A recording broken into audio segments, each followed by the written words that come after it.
কি চোখে জল রচনা ব্যানার্জি ভাবতেও পারেননি যে এরকমটা ঘটে যাবে।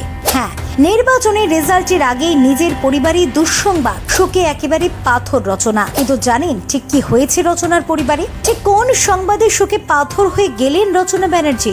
দেখুন, লোকসভা নির্বাচনে তৃণমূল কংগ্রেসের তারকা প্রার্থী রচনা বন্দ্যোপাধ্যায় ব্রিগেডের মঞ্চ থেকে হুগলি কেন্দ্রের জন্য রচনার নাম ঘোষণা করে সবাইকে চমকে দেন মমতা বন্দ্যোপাধ্যায় এবং অভিষেক বন্দ্যোপাধ্যায়। দীর্ঘদিন হুগলি কেন্দ্রে পড়ে থেকে ভোটের প্রচার করেছেন অভিনেত্রী। সপ্তম দফার ভোটে কলকাতা দক্ষিণ কেন্দ্রে ভোটদান করেন নায়িকা। কিন্তু তার ঠিক একদিন আগে অর্থাৎ শুক্রবার পরিবারে ঘটে গিয়েছে এক অঘটন। ফের অভিভাবক হারালেন রচনা বন্দ্যোপাধ্যায়। শোকের ছায়া পরিবারে। নির্বাচনের ফলাফল বেরোনোর আগে শোনা গেল দুঃসংবাদ। শোকে পাথর রচনা ও তার স্বামী শনিবার আরবানার কাছে একটি ভোট কেন্দ্রে ভোটদান করেন। তারপর 3 দিনের অপেক্ষা, যার মধ্যে কেটেও গিয়েছে বেশ কয়েক ঘন্টা। আগামী 4 জুন ফলাফল ঘোষণা। সেদিনই জানা যাবে যে জনতার দরবারে পাশ করতে পারলেন কিনা নায়িকা। গত বছরেই বাবাকে হারিয়েছিলেন নায়িকা। ভোটের প্রচারেও তার মুখে শোনা যায় বাবার অনুপস্থিতির দুঃখের কথা। এবার আরো এক অভিভাবককে হারালেন দিদি নাম্বার 1 রচনা বন্দ্যোপাধ্যায়। জানা যাচ্ছে বৃহস্পতিবারই প্রয়াত হয়েছেন অভিনেত্রীর শাশুড়ি।